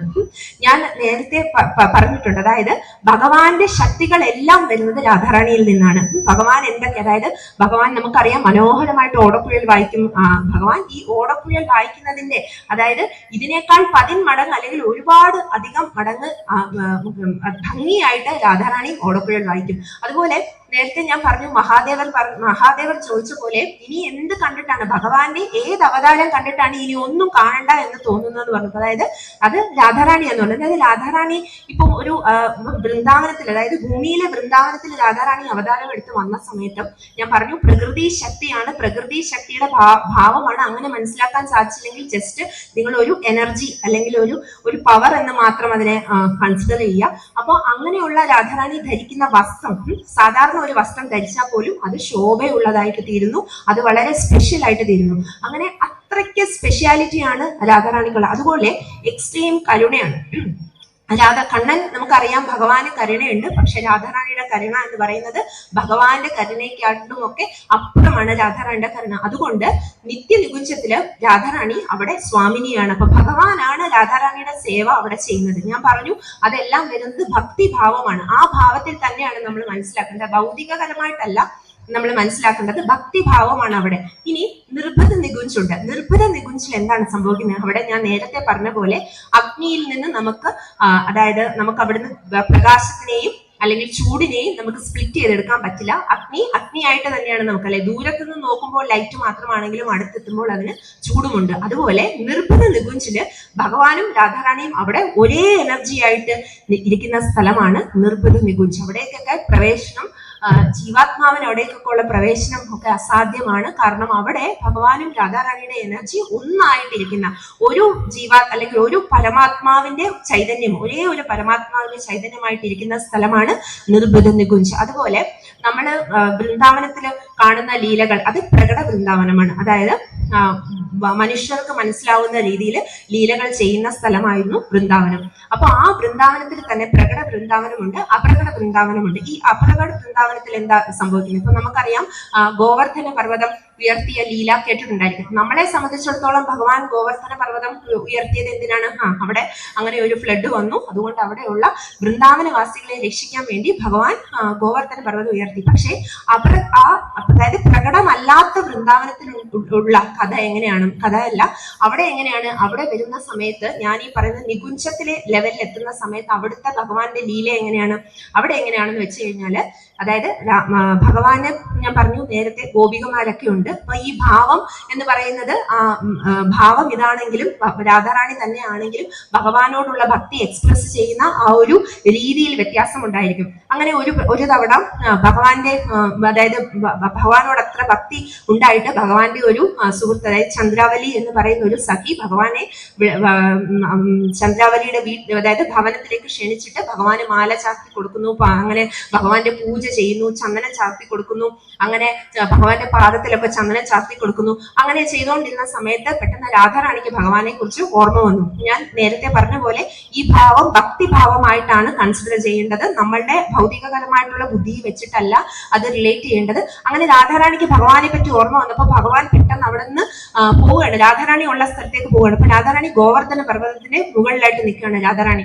അപ്പൊ ഭഗവാൻ ഈ ഗോവർദ്ധന പർവ്വതത്തിൽ കൂടെ ഓടി ഇങ്ങനെ വെള്ളോട്ട് കയറിക്കൊണ്ടിരിക്കുന്ന സമയത്ത് ഭഗവാന്റെ കാലിലുണ്ടായിരുന്ന ഈ ചന്ദനം ചാർത്തിയതൊക്കെ ഗോവർദ്ധന പർവ്വതത്തിന്റെ പല കല്ലുകളിലൊക്കെ ആയി. അപ്പോ ഭഗവാൻ പെട്ടെന്ന് മനസ്സിലായി, അതായത് കുറച്ചു നേരം സഖി ചന്ദ്രാവലിയുടെ ഭവനത്തിലായിരുന്നു ഭഗവാൻ. അപ്പൊ ഇനിയിപ്പോ രാധാറാണി കണ്ടു കഴിഞ്ഞാൽ രാധാറാണിക്ക് അതൊരു വിഷമമാവുമെന്ന് വെച്ചിട്ട് ഭഗവാൻ ദേവേന്ദ്രനോട് പറഞ്ഞു, പെട്ടെന്ന് മഴ പെയ്ച്ചിട്ട് ഈ ചന്ദനത്തിന്റെ പാടുകളെല്ലാം ഈ കല്ലിൽ നിന്ന് മാറ്റൂ എന്ന് ദേവേന്ദ്രനോട് പറഞ്ഞു. അങ്ങനെ ഭയങ്കരമായിട്ടുള്ള മഴ പെയ്തിട്ട് ഈ ചന്ദനത്തിന്റെ പാടുകളെല്ലാം, ആ പാദത്തിൽ വന്ന പാടുകളെല്ലാം അല്ലെ കല്ലുകളിൽ വന്ന പാടുകളെല്ലാം ദേവേന്ദ്രൻ മാറ്റിക്കൊടുത്തു. അപ്പൊ അങ്ങനെ ഭയങ്കരമായിട്ടുള്ള മഴ പെയ്യുന്ന സമയത്ത് രാധാറാണിയുടെ ശരീരത്തിലേക്ക് മഴ വീഴാതിരിക്കാൻ വേണ്ടിയിട്ട് ഭഗവാൻ ഗോവർദ്ധന പർവ്വതം ഉയർത്തി. അപ്പൊ ഇത് അപ്രകട വൃന്ദാവനത്തിൽ നടക്കുന്ന കഥയാണ്, അതായത് ഗോവർദ്ധന പർവ്വതം ഉയർത്തിയ കഥയാണ്. അത് പ്രകട വൃന്ദാവനത്തിൽ വരുമ്പോൾ അത് വേറെ ഭാവമാണ്. അപ്പൊ അതാ ഞാൻ പറഞ്ഞത്, നികുഞ്ചിൽ ഉണ്ടാവുന്ന ലീല അല്ലെങ്കിൽ കുഞ്ചിൽ ഉണ്ടാവുന്ന ലീല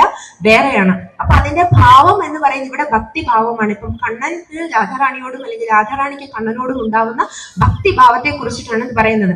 കാരണം ദേവി ഭാഗവതത്തില് പ്രളയ വർണ്ണനയുണ്ട്. ദേവി ഭാഗവതത്തില് പ്രളയ വർണ്ണന എന്ന് പറയുമ്പോൾ നമ്മൾ ഈ കാണുന്ന പ്രളയം എന്ന് പറയുമ്പോൾ അതായത് മഴ പെയ്തു വെള്ളം കൂടുതലായി, ആ പ്രളയമല്ല.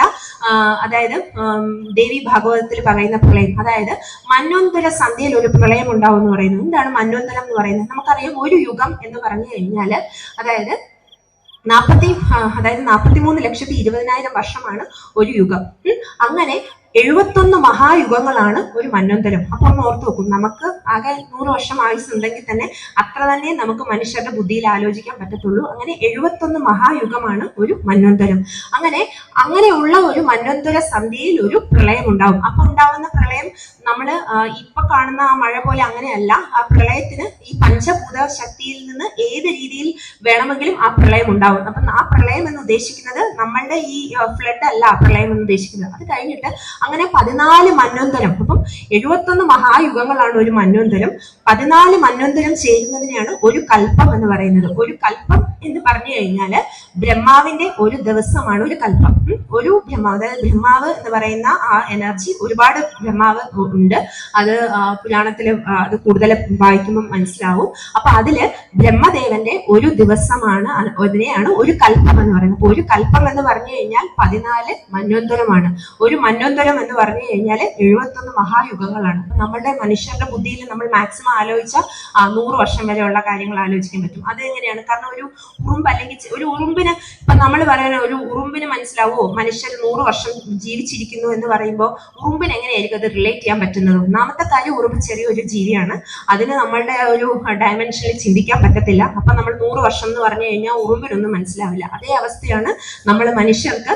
ഈ 71 മഹായുഗങ്ങൾ, ഒരു മന്വന്തരം എന്ന് പറഞ്ഞു കഴിഞ്ഞാൽ പറയാൻ നമുക്ക് എളുപ്പമാണ്, പക്ഷെ അത് ചിന്തിച്ചു നോക്കൂ, എത്ര വർഷം ഉണ്ടാവും? അപ്പോഴൊരു പ്രളയം ഉണ്ടാവും. ഒരു കൽപ്പത്തിന്റെ അവസാനം, അതായത് ബ്രഹ്മദേവന്റെ ഒരു ദിവസത്തിന്റെ അവസാനം ഒരു പ്രളയം ഉണ്ടാവും. അത് കഴിഞ്ഞിട്ട് അപ്പം അതിനെ നമ്മൾ പ്രളയത്തെ തന്നെ പറയും നിത്യപ്രളയം, നൈമിത്തിക പ്രളയം, ആത്യന്തിക പ്രളയം, പ്രാകൃതിക പ്രളയം എന്ന് പറയും. നിത്യപ്രളയം എന്ന് പറഞ്ഞു കഴിഞ്ഞാൽ നമ്മളൊക്കെ അതിനകത്താണ്. എന്താ വെച്ചാൽ എന്താ, ജനിക്കുന്നു, മരിക്കുന്നു, വീണ്ടും എവിടെയെങ്കിലും ജനിക്കുന്നു, മരിക്കുന്നു, അങ്ങനെ ഒരു സൈക്കിളിലാണ് നമ്മൾ.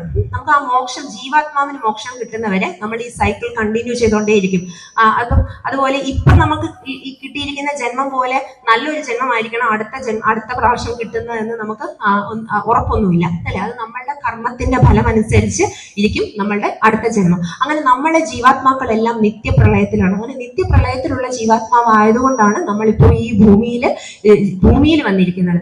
അത് കഴിഞ്ഞിട്ട് നിത്യപ്രളയം കഴിഞ്ഞിട്ട് നൈമിത്തിക പ്രളയമുണ്ട്. നൈമിത്തിക പ്രളയം എന്ന് പറഞ്ഞു കഴിഞ്ഞാൽ ബ്രഹ്മദേവന്റെ ഒരു ദിവസം, ഞാൻ പറഞ്ഞത് ഒരു കൽപ്പം കഴിയുമ്പോൾ ഉണ്ടാകുന്ന പ്രളയമാണ് നൈമിത്തിക പ്രളയം. ഇനി പ്രാകൃതിക പ്രളയമുണ്ട്. പ്രാകൃതിക പ്രളയം എന്ന് പറഞ്ഞു കഴിഞ്ഞാൽ ബ്രഹ്മദേവന്റെ ഒരു ആയുസ് അവസാനിക്കുമ്പോൾ ഉണ്ടാകുന്ന പ്രളയമാണ്, അതാണ് പ്രാകൃതിക പ്രളയം. ഇനി ആത്യന്തിക പ്രളയമുണ്ട്. ആത്യന്തിക പ്രളയം എന്ന് പറഞ്ഞു കഴിഞ്ഞാൽ ഒരു ജീവാത്മാവിന് മോക്ഷം കിട്ടി, അത് ഭഗവാന്റെ ധാമത്തിലേക്ക്, അല്ലെങ്കിൽ ഇനി തിരിച്ച് ഒരു ലോകങ്ങളിലേക്കും വരില്ല എന്ന് വരുന്ന ഒരു അവസ്ഥയാണ്, അതായത് ആത്യന്തിക പ്രളയം. അപ്പൊ നമ്മൾക്ക് എന്താണ് നമ്മളുടെ ലക്ഷ്യം എന്നുള്ള, ജീവാത്മാവിന്റെ ലക്ഷ്യം എന്ന് പറയുന്നത് ആത്യന്തിക പ്രളയത്തിലേക്ക്, അതായത് നമ്മൾക്ക് ഇങ്ങനെ ഇവിടെ ഈ സൈക്കിളിൽ തന്നെ നിന്നാ പോരാ. നമ്മൾക്ക് തോന്നും, അതായത് ഞാൻ പ്രഭാഷണം ചെയ്യുമ്പം എന്നോട് തന്നെയും പല ആളുകളും ചോദിക്കും, അതായത് ഇങ്ങനെയൊക്കെ ഉള്ളതാണോ ഈ പുരാണങ്ങളൊക്കെ? മനുഷ്യരിവിടെ നല്ല കാര്യങ്ങൾ മാത്രം ചെയ്ത് ജീവിക്കാൻ വേണ്ടി, ആളുകളെ അങ്ങനെ പഠിപ്പിക്കാൻ വേണ്ടി ചെയ്ത കഥകളല്ലേ പുരാണങ്ങളൊക്കെ? ശരി, നിങ്ങൾ അങ്ങനെ വിശ്വസിക്കുന്ന ആളുകളാണെങ്കിൽ, അല്ലെങ്കിൽ നിങ്ങൾ ദൈവത്തെ വിശ്വസിക്കാത്ത ആളുകളാണെങ്കിൽ ഇത്രമാത്രം വിശ്വസിക്കാം, അല്ലെ?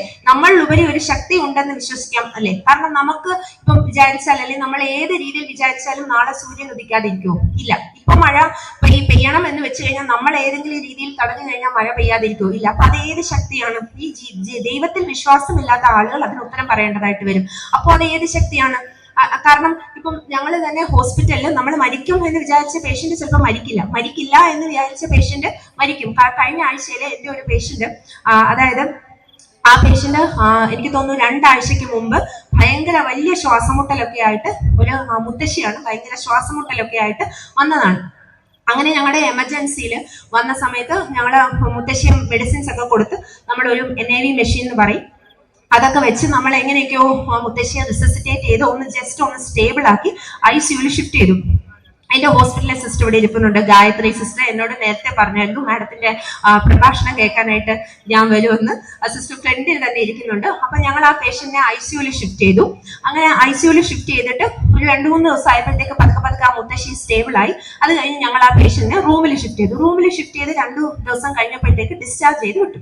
ഒരു 72 വയസ്സുള്ള ഒരു മുത്തശ്ശിയാണ്. അങ്ങനെ ഡിസ്ചാർജ് ചെയ്ത് വിട്ട് കഴിഞ്ഞിട്ട് ഏകദേശം ഒരാഴ്ചയ്ക്ക് ശേഷം ഫോളോ അപ്പിൽ വിളിച്ചിട്ടുണ്ടായിരുന്നു, OP വരണം എന്ന് പറഞ്ഞിട്ടുണ്ടായിരുന്നു. അങ്ങനെ അവര് ഒരാഴ്ച കഴിഞ്ഞ് OPയിൽ ഫോളോ അപ്പിന് വന്നപ്പോൾ ആ പേഷ്യന്റ് കുറെ നാളുകളായിട്ട് ബെഡിൽ ഇങ്ങനെ കിടക്കുകയുള്ളൂ. വേറെ സംസാരിക്കും, ഭക്ഷണം കഴിക്കും, ഒക്കെ ചെയ്യും, വേറെ പ്രശ്നമൊന്നുമില്ല. പക്ഷെ ആ പേഷ്യന്റ് ഇങ്ങനെ ബെഡിൽ കുറെ വർഷങ്ങളായിട്ട് ബെഡിൽ കിടക്കുന്ന പേഷ്യന്റാണ്. അപ്പൊ അങ്ങനെ ഒരാഴ്ച കഴിഞ്ഞ് അവിടെ ഞങ്ങളുടെ എമർജൻസിയിൽ വന്നപ്പം ഇങ്ങനെ എന്നെ സിസ്റ്റർ വിളിച്ചു. ഞാൻ അവിടെ പോയപ്പോൾ ഈ മുത്തശ്ശി ജസ്റ്റ് വന്നാണ് ഫോളോ അപ്പിന്. അപ്പൊ എന്നോട് ഞാൻ ചോദിച്ചു എങ്ങനെയുണ്ട്? അപ്പൊ എന്നോട് ഞാൻ സുഖമായിട്ടിരിക്കുന്നു, അപ്പൊ ചായ വേണം, നല്ലതായിട്ട് സംസാരിക്കുകയാണ്, ചായ വേണം എന്ന് പറഞ്ഞു. അങ്ങനെ കൂടെ ഉണ്ടായിരുന്ന ബൈസ്റ്റാൻഡർ ചായ മേടിക്കാൻ പോയി. അപ്പൊ എന്നോട് പറഞ്ഞു ശരി, ഇപ്പൊ ഇച്ചിരി ക്ഷീണമുണ്ട്, അപ്പൊ ഞാൻ 2 ദിവസം ഇവിടെ കിടക്കാൻ വന്നതാണെന്ന് പറഞ്ഞു. അപ്പൊ ഞാൻ പറഞ്ഞു ശരി, എന്നാ അഡ്മിറ്റ് ആക്കാം എന്ന് പറഞ്ഞ് ഞാൻ ആ പേഷ്യന്റ് ഫയലും എഴുതി ഞാനും പോയി. അങ്ങനെ ചായ വേണമെന്ന് പറഞ്ഞിട്ട് മുത്തശ്ശി ഒരു 10 മിനിറ്റ് കഴിഞ്ഞപ്പോഴത്തേക്ക് അവിടെ എമർജൻസിന്ന് ഫോൺ വന്നു.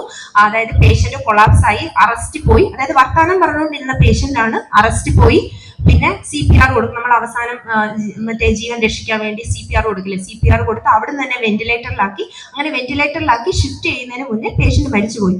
അപ്പം നിങ്ങളൊന്ന് ഓർത്ത് നോക്കൂ, ആ പേഷ്യന്റിന്റെ മരണം ആരാണ് അവിടെ കൺട്രോൾ ചെയ്തത്? അതായത് ആ പേഷ്യന്റ് വേണമെങ്കിൽ കഴിഞ്ഞ തവണ അഡ്മിഷന് വന്നപ്പോൾ ഇതിനെക്കാട്ടി ക്രിട്ടിക്കൽ കണ്ടീഷനിലാണ് വന്നത്. പക്ഷെ ആ ക്രിട്ടിക്കൽ കണ്ടീഷനിൽ നമ്മൾ വിചാരിച്ചു പേഷ്യന്റ് രക്ഷപ്പെടില്ല എന്ന് അവരുടെ ബൈസ്റ്റാൻഡേഴ്സ് വിചാരിച്ചു. പക്ഷെ അന്ന് ആ പേഷ്യന്റ് രക്ഷപ്പെട്ടു. പക്ഷെ ഇത്തവണ വന്നത് ജസ്റ്റ് ഫോളോ അപ്പിന് വേണ്ടി വന്നതാണ്. ചെറിയൊരു ക്ഷീണമായിട്ട് വന്നതാണ്. വർത്തമാനം പറഞ്ഞുകൊണ്ടിരിക്കുന്ന സംസാരിക്കുന്ന പേഷ്യന്റ് ആണ് മരിച്ചുപോയത്. അപ്പോൾ ഇതെല്ലാം കൺട്രോൾ ചെയ്യുന്ന ഈ കൺട്രോൾ ആരുടെ കയ്യിലാണ്? അപ്പൊ ഈശ്വരൻ ഇല്ല, അല്ലെങ്കിൽ നമ്മളിലുപരി ഒരു ശക്തി ഇല്ല എന്ന് പറയുന്ന വിഡ്ഢികളായിട്ടുള്ള ആളുകൾക്ക് അപ്പോൾ ഈ ശക്തി എവിടുന്ന് വരുന്നതാണ്? അപ്പൊ ഇത് ആരുടെ കൺട്രോളിലാണ്? അപ്പൊ നമ്മളിലുപരി ഒരു ശക്തി ഉണ്ടെന്ന് നമുക്ക് സാമാന്യ ബുദ്ധിയുള്ള ആളുകൾക്ക് മനസ്സിലാവും. നമ്മളിലുപരി എന്തോ ഒരു ശക്തി ഉണ്ട്. അതിനെ ഭക്തിയുള്ള ആളുകൾ ഈശ്വരൻ എന്ന് വിശ്വസിക്കുന്നു. നമ്മൾ പല ഭാവങ്ങൾ കൊടുത്ത് ആരാധിക്കുന്നു. പക്ഷെ എല്ലാം ഒരേ ശക്തി തന്നെയാണ്, അല്ലെങ്കിൽ ഒരേ എനർജിയാണ്. അപ്പം ആ ഒരു എനർജി എന്ന് പറയാം. അപ്പം അതാണ് നമ്മൾ പറയുന്ന ആത്യന്തിക പ്രളയം. അതിനാണ് നമ്മൾ മോക്ഷം കിട്ടുക എന്ന് പറയുന്നത്. ആ ജീവാത്മാവിന് മോക്ഷം കിട്ടിയില്ലെങ്കിലാണ് നമ്മൾ വീണ്ടും വീണ്ടും ഈ ഞാൻ നേരത്തെ പറഞ്ഞ പോലെ ഈ ഒരു അതായത് നിത്യപ്രളയത്തിൽ വീണ്ടും വീണ്ടും ഈ മുങ്ങിക്കിടക്കുന്നത് ഈ ജീവാത്മാവ് തന്നെയാണ്. അപ്പൊ അത് മനസ്സിലാക്കാൻ വേണ്ടിയിട്ട് അപ്പം നമ്മൾ ഈ ഇതൊന്നും പറയുമ്പോൾ ഇത് കഥയാണോ എന്ന് ചോദിച്ചപ്പം ഓക്കെ, നമ്മൾ അങ്ങനെ വിശ്വസിക്കുന്നവർ അങ്ങനെ ശരി, പുരാണങ്ങളൊക്കെ നമുക്ക് നന്നായി ജീവിക്കാൻ അല്ലെങ്കിൽ നല്ലത് ചെയ്യാൻ വേണ്ടിയിട്ട് വെച്ചിരിക്കുന്ന കാര്യങ്ങളാണെന്ന് വിശ്വസിച്ചാലും അങ്ങനെയാണെങ്കിലും ഓക്കെ. കാരണം അങ്ങനെ ആവുമ്പോൾ ഈ ഈശ്വരൻ ഇല്ല എന്ന് വിശ്വസിക്കുന്ന ആളുകളായാലും അവർ നല്ലതല്ലേ ചെയ്യത്തുള്ളൂ. അപ്പൊ അങ്ങനെയാണെങ്കിലും അവർക്ക് അങ്ങനെ വിശ്വസിക്കാം എന്ന് പറഞ്ഞിട്ട് അങ്ങനെ വിശ്വസിക്കാതിരുന്നിട്ട് കാര്യമില്ല. അപ്പൊ ഞാൻ പറഞ്ഞു വന്നത് ഭഗവാനോടുള്ള ഭക്തി. ഇപ്പൊ ഭഗവാനോടുള്ള ഭക്തിക്ക് എന്ന് പറയുമ്പോൾ നമ്മള് ഭഗവാനോടുള്ള ഭക്തി എന്ന് പറയുമ്പോൾ നമുക്ക് അതിന്റെ ആ ഒരു ഡീപ്പായിട്ടുള്ള ഭക്തിയിലേക്ക് പോയാൽ മാത്രമേ തിരിച്ച് നമുക്ക് ഇങ്ങോട്ടേക്ക് റെസിപ്രോക്കേറ്റ് ചെയ്യുന്നത്, ഭഗവാൻ തിരിച്ച് ഇങ്ങോട്ടേക്ക് റെസിപ്രോക്കേറ്റ് ചെയ്യുന്നത് നമുക്ക് മനസ്സിലാവത്തുള്ളൂ. അപ്പൊ നിരന്തരം നമ്മൾ ആ ശക്തിയോട് അല്ലെങ്കിൽ നമ്മൾ ആ ഈശ്വര ചൈതന്യം അല്ലെങ്കിൽ നമ്മൾ വിശ്വസിക്കുന്ന രീതിയിലുള്ള ഈശ്വര ചൈതന്യം ആ ഭാവത്തോട് നമ്മൾ നിരന്തരം സംസാരിച്ചുകൊണ്ടിരിക്കണം. ഇപ്പം എന്താണ് അങ്ങനെ നമ്മൾ ഒരു ഭക്തിയിൽ ഇരിക്കുന്ന സമയത്ത് നമുക്ക് കിട്ടുന്ന അതായത് ബേസിക് ആയിട്ടുള്ള പ്രയോജനം എന്താണ്? ഇപ്പം ചില ആളുകൾ വിചാരിക്കും ഓക്കെ നമുക്ക് എന്തെങ്കിലും ആവശ്യം ഉണ്ടെങ്കിലാണ്, ചില ആളുകൾ എന്തെങ്കിലും ആവശ്യമുണ്ടെങ്കിൽ അല്ലെങ്കിൽ ഭഗവാനോട് പ്രാർത്ഥിക്കുമ്പോൾ ഇന്നത് വേണം അല്ലെങ്കിൽ ഇന്ന കാര്യം വേണം എന്നുള്ള രീതിയിലാണ് പ്രാർത്ഥിക്കുന്നത്. ഭഗവാൻ പറയും എന്നോട് ഒന്നും ആവശ്യപ്പെടാത്ത ഭക്തൻ എനിക്ക് ഏറ്റവും പ്രിയപ്പെട്ടവനാണ്. അതായത് ഭക്തി യോഗത്തില് ഭഗവത്ഗീതയിലെ ഭക്തി യോഗത്തിൽ അർജുന് പറഞ്ഞു കൊടുക്കുന്നുണ്ട് എന്നോട് ഒന്നും ആവശ്യപ്പെടാത്ത ഭക്തൻ. അപ്പോ ഭഗവാനോട് ഒന്നും ആവശ്യപ്പെടാത്ത ഭക്തൻ എന്താണ് കിട്ടുന്നത്? ഭഗവാനോട് ഒന്നും ആവശ്യപ്പെടാത്ത ഭക്തന് ഭഗവാനെ തന്നെയാണ് കൊടുക്കുന്നത്. അപ്പോൾ ഭഗവാനോടൊന്നും ആവശ്യപ്പെടുന്നില്ല. അപ്പം ഭഗവാനെ തന്നെ നമ്മുടെ കൂടെ തരുമ്പോൾ പിന്നെ നമുക്കൊന്നും ആവശ്യപ്പെടേണ്ട കാര്യം വരില്ല. കാരണം അതെല്ലാം ഓട്ടോമാറ്റിക് ആയിട്ട് നടന്നോളൂ. കാരണം നമ്മുടെ കൂടെ ഭഗവാനുള്ള സമയത്ത് ഇതെല്ലാം ഓട്ടോമാറ്റിക് ആയിട്ട് നടന്നോളൂ. അപ്പം ഭഗവാനോട് ഒന്നും ആവശ്യപ്പെടാത്ത ഭക്തനെയും ഭഗവാന് ഇഷ്ടമാണ്. അപ്പം ഭക്തര് ചില ആളുകൾ ദുഃഖമുള്ളപ്പോഴാണ് ഭഗവാനെ ആലോചിക്കുന്നത് അല്ലെങ്കിൽ ഈശ്വരനെ സ്മരിക്കുന്നത്. ദുഃഖമുള്ളപ്പോഴാണ്, എന്തെങ്കിലും അസുഖം വരുമ്പോഴാണ് ഈശ്വരനെ സ്മരിക്കുന്നത്. അതുവരെ അവർക്ക് വലിയ വിശ്വാസമൊന്നും കാണത്തില്ല. അസുഖമുള്ളപ്പോഴായിരിക്കും. ചിലര് ഞാൻ പറഞ്ഞ പോലെ എന്തെങ്കിലും ആവശ്യങ്ങൾക്ക് വേണ്ടിയിട്ടായിരിക്കും. ചിലർ അങ്ങനെയല്ല. ചിലരെന്ന് പറയുന്നത് അവര് അതായത് ഇതെന്താണ് എന്നറിയാനുള്ള ക്യൂരിയോസിറ്റി. കാരണം ഭഗവാൻ തന്നെ പറയുന്നുണ്ട് 4 തരത്തിലുള്ള ആളുകളാണ്. ഞാനത് പറയുന്നില്ല, കാരണം ഭഗവത്ഗീത ഇവിടെ പറയാൻ ഞാൻ വിചാരിച്ചിട്ടില്ലായിരുന്നു. 4 തരത്തിലുള്ള ആളുകളാണ് ഭഗവാനെ ഭജിക്കുന്നത്. അതായത് ഒന്ന് ജ്ഞാനിയായിട്ടുള്ള ആളുകൾ, ഒന്ന് എന്തെങ്കിലും ഭൗതികപരമായിട്ടുള്ള നേട്ടം വേണം എന്ന് ആഗ്രഹിക്കുന്ന ആളുകൾ, ഒന്ന് ആർത്തരായിട്ടുള്ള ആളുകൾ, ദുഃഖിതരായിട്ടുള്ള ആളുകൾ, ഒന്ന് ഇതെന്താണെന്ന് അറിയാൻ എന്തോ ഒരു ശക്തി ഉണ്ട് അതെന്താണെന്ന് അറിയാനുള്ള ക്യൂരിയോസിറ്റി ഉള്ള ആളുകൾ. ഇതിൽ എനിക്ക് ഏറ്റവും പ്രിയപ്പെട്ടത് ജ്ഞാനിയാണ്. ജ്ഞാനി കാരണം ജ്ഞാനി എന്നെ പോലെ തന്നെയാണെന്നാണ് ഞാൻ പറയുന്നത്. അതായത് ഭഗവാൻ പറയാണ് ഭഗവാനെ പോലെ തന്നെയാണ് ജ്ഞാനം കിട്ടിയ ഒരാള്. ജ്ഞാനം കിട്ടിയ ഒരാള് എങ്ങനെയായിരിക്കും ചിന്തിക്കുന്നത്? ജ്ഞാനി എന്ന് ഉദ്ദേശിക്കുന്നത് ഭഗവാൻ എന്താണ് അല്ലെങ്കിൽ പരമാത്മാവ് എന്താണ് എന്ന് മനസ്സിലാക്കിയ ആളെയാണ് ആണ് ജ്ഞാനി എന്ന് പറയുന്നത്. ഈ ജ്ഞാനി ആയിട്ടുള്ള ആളുകളുടെ അല്ലെങ്കിൽ അവരുടെ പിന്നെ അങ്ങനെയുള്ള മനുഷ്യർക്ക് എന്താണ് അവരുടെ ലക്ഷ്യം എന്ന് പറയുന്നത്? ഭഗവാനിലേക്ക് എത്തിച്ചേരുക എന്നുള്ളതാണ്. മോക്ഷം കിട്ടി ഭഗവാനിൽ എത്തിച്ചേരുക, തിരിച്ചിങ്ങോട്ടേക്ക് വരണ്ട എന്നുള്ളതാണ് ജ്ഞാനികളുടെ, അതായത് അവരുടെ ലക്ഷ്യം അതാണ്. അപ്പം ഭഗവാൻ ഏറ്റവും പ്രിയപ്പെട്ടത് ജ്ഞാനിയാണ്. അപ്പൊ ആ ഭക്തി യോഗത്തിൽ തന്നെയാണ് ഭഗവാൻ പറയുന്നത് എന്നോട് ഒന്നും ആവശ്യപ്പെടാത്ത ഭക്തനെയും എനിക്ക് ഏറെ പ്രിയപ്പെട്ടതാണ് എന്ന് കണ്ണൻ പറയുന്നുണ്ട്. നമ്മൾ ഒന്നും ആവശ്യപ്പെട്ടില്ലെങ്കിലും ഭഗവാൻ നമ്മളോട് കമ്മ്യൂണിക്കേറ്റ് ചെയ്യും. അപ്പൊ അത് എനിക്കറിയില്ല, ഞാനൊരു കൃഷ്ണ അനുഭവം അല്ലെങ്കിൽ ആദ്യം ഞാനൊരു രാധാനുഭവം പറഞ്ഞിട്ട് അത് കഴിഞ്ഞിട്ട് ഒരു കൃഷ്ണാനുഭവം പറഞ്ഞിട്ട് ഞാൻ ഈ പ്രഭാഷണം സ്റ്റോപ്പ് ചെയ്യണം. കാരണം ഞാൻ എല്ലാ പ്രഭാഷണത്തിനും ഭഗവത്ഗീത പറയുന്നത്. അപ്പോൾ ഭഗവത്ഗീത പറയുന്ന സമയത്ത് കാരണം അത് കുറച്ച് മനസ്സിലാക്കാൻ കുറച്ച് എപ്പോഴും കുറച്ച് ബുദ്ധിമുട്ടുണ്ടായിരിക്കും ചില ആളുകൾക്കൊക്കെ. അതിൽ കൂടുതൽ കഥകൾ പറയുന്നത് കൂടുതൽ ആളുകൾക്ക് പെട്ടെന്ന് മനസ്സിലാവും. അപ്പൊ ഞാൻ വിചാരിച്ചത് മഹാദേവരുടെ ക്ഷേത്രമാണ്, ഇവിടെ ഭഗവത്ഗീതയെക്കാട്ടിലും എന്തെങ്കിലും ഭഗവാനെ കുറിച്ചിട്ടുള്ള കഥകൾ പറയാം. കാരണം ഞാൻ നേരത്തെ പറഞ്ഞ പോലെ മഹാദേവൻ ആരാധിക്കുന്ന മഹാദേവന്റെ ഏറ്റവും വലിയ ആരാധനാ മൂർത്തിയാണ് രാധാറാണി. രാധാറാണിയുടെ കഥകൾ എവിടെയാണോ പറയുന്നത് ഭഗവാൻ അത്രയും ഇഷ്ടമുള്ള കാര്യമില്ല മഹാദേവർക്ക്. കാരണം ഭാഗവത കഥ ഡിസ്കസ് ചെയ്യുന്ന സ്ഥലത്ത് അല്ലെങ്കിൽ ഭഗവാന്റെ കാര്യങ്ങൾ പറയുന്ന സ്ഥലത്ത് മഹാദേവരുടെ ഭൂതഗണങ്ങളാണ് കാവൽ നിൽക്കുന്നത്. അവിടെ പവനദേവൻ പ്രൊട്ടക്ഷൻ നൽകും. അതിന് നമ്മളിപ്പോ ഒരു ഭാഗവത കഥ അല്ലെങ്കിൽ ഭഗവാന്റെ കാര്യം ഡിസ്കസ് ചെയ്യുകയാണെങ്കിൽ ഇവിടെ ഭൂതഗണങ്ങൾ കാവൽ കാണും. അതുപോലെ പവനദേവൻ ഇതിന് സംരക്ഷണം നൽകുന്നു. പവനദേവൻ സംരക്ഷണം നൽകുന്നു. ഇപ്പം സപ്താഹമൊക്കെ നടക്കുന്ന സ്ഥലത്ത് അവിടെ പ്രസാദമായിട്ട് ഇതുണ്ടാവും അല്ലെ, അന്നദാനമൊക്കെ ഉണ്ടാവും. അപ്പൊ അതിൽ കിട്ടുന്ന പ്രസാദം അന്നപൂർണേശ്വരി ദേവിയാണ്. അപ്പൊ അതുകൊണ്ട് ഭഗവാന്റെ കഥ എവിടെ പറയുന്നു അവിടെ ദേവഗണങ്ങളാണ് അതിന്, അതായത് പ്രൊട്ടക്ഷനും ബാക്കിയുള്ള കാര്യങ്ങളെല്ലാം പ്രൊവൈഡ് ചെയ്യുന്നത്. അതുപോലെ ഭഗവാന്റെ കഥ എവിടെ പറയുന്നു അവിടെ ആ കേൾക്കുന്ന ഭക്തരുടെ ഹൃദയത്തിലേക്ക് ആ ഭാവം അല്ലെങ്കിൽ ആ കഥ അല്ലെങ്കിൽ ഭഗവാനെ കുറിച്ചിട്ടുള്ള ഭക്തി മനസ്സിലാക്കാൻ സഹായിക്കുന്നത് മഹാദേവനാണ് എന്നാണ് പുരാണത്തിൽ പറയുന്നത്. എവിടെയാണോ കണ്ണന്റെ കഥ പറയുന്നത് അവിടെ ഭക്തർക്ക് മനസ്സിലാക്കാനായിട്ട് ഭഗവാൻ സഹായിക്കുന്നത് ആരാണ്? മഹാദേവനാണ് സഹായിക്കുന്നത്. അപ്പൊ ഞാനൊരു രാധാനുഭവം പറയാണ്. അതായത് ഞാൻ ഇവിടെ നമ്മുടെ കൊട്ടാരക്കര കുലശേഖര നെല്ലൂർ ക്ഷേത്രത്തില് അവിടെ അതായത് ഭഗവതിയുടെ ദേവിയുടെ അവതാര ചാർത്തിന് എന്റെ ഒരു പ്രഭാഷണം ഉണ്ടായിരുന്നു. അപ്പം അന്ന് ഞാൻ രാധാറാണിയെ കുറിച്ചിട്ടാണ് അവിടെ പറഞ്ഞത്. അതിനുശേഷം ഞാൻ അവിടെ ഭഗവാന്റെ അതിന് മുന്നേ എനിക്ക് തോന്നുന്നു അവിടെ ഞാൻ കണ്ണന്റെ അവതാര ചാർത്തിന് ഇല്ല, അതിനുശേഷം കണ്ണന്റെ അവതാര ചാർത്തിന് ഞാൻ പ്രഭാഷണം ചെയ്തിട്ടുണ്ടായിരുന്നു. അപ്പൊ അന്ന് ഭഗവതിയുടെ ആദിപരാശക്തി ആയിരുന്നു അവതാര ചാർത്ത്. അപ്പൊ അന്ന് എന്നെ പ്രഭാഷണത്തിന് എല്ലാവർക്കും അറിയാം സതീഷ് ചന്ദ്രൻ സാർ വിളിച്ചിട്ടാണ് ഞാൻ അവിടെ പോയത്. അപ്പൊ ഞാൻ അന്ന് രാധാറാണിയുടെ കാര്യങ്ങളാണ് ആ പ്രഭാഷണത്തിൽ ഫുള്ള് രാധാറാണിയുടെ കാര്യങ്ങളാണ് പറഞ്ഞത്. അപ്പൊ അതുപോലെ കുറെ ഭക്തര് അവിടെ ഉണ്ടായിരുന്നു. ഞാൻ പ്രഭാഷണം ചെയ്ത് കഴിഞ്ഞിട്ട് ജസ്റ്റ് അവിടെ എല്ലാവരും ഈ ഭക്തരെല്ലാം ചെറിയൊരു ക്ഷേത്രമാണ്, അപ്പൊ ഭക്തരെല്ലാം അവിടെ തന്നെ ഇരിക്കുന്നുണ്ട്. അപ്പൊ അതിനകത്ത് നിന്ന് കുറെ മുത്തശ്ശിമാര് കുറെ ചേച്ചിമാരൊക്കെ വന്നിട്ട് എന്റെ അടുത്ത് പറഞ്ഞു അങ്ങനെ പ്രഭാഷണം നന്നായിരുന്നു. അങ്ങനെ അവര് വലിയ ഭക്തരാണ്, വൃന്ദാവനത്തിലൊക്കെ പോകുന്ന വലിയ ഭക്തരായിട്ടുള്ള ആളുകളാണ്. ആ മുത്തശ്ശിമാരും ഒക്കെ വന്ന് എന്നോട് അങ്ങനെ പറഞ്ഞു. അപ്പൊ അതിലൊരു ചേച്ചി അപ്പം ഒന്നും പറഞ്ഞില്ല, കൈ പിടിച്ചിട്ട് പോയി. അപ്പൊ ഞാൻ ജസ്റ്റ് പേരെന്താ എന്ന് ചോദിക്കാൻ വന്നപ്പോഴത്തേക്കിന് പോയി. അപ്പൊ ഞാൻ വിചാരിച്ചു ശരി ഈ ഇരിക്കുന്ന ആളുകളെയൊക്കെ എനിക്ക് അറിയില്ലെങ്കിലും ചിലപ്പോൾ അച്ഛനും അമ്മയ്ക്കും ഒക്കെ അറിയായിരിക്കും, അവരോട് ചോദിക്കാം ആ ഗ്രീൻ സാരി ഇട്ട ചേച്ചി ആരായിരുന്നു. ഇങ്ങനെ ഓടി വന്ന് ഭക്തരുടെ ഇടയിൽ നിന്ന് വന്നിട്ട് ബാക്കി എല്ലാവരും സംസാരിച്ചു, പക്ഷെ ഈ ചേച്ചി മാത്രം ഒന്നും സംസാരിച്ചില്ല, പെട്ടെന്ന് പോയി.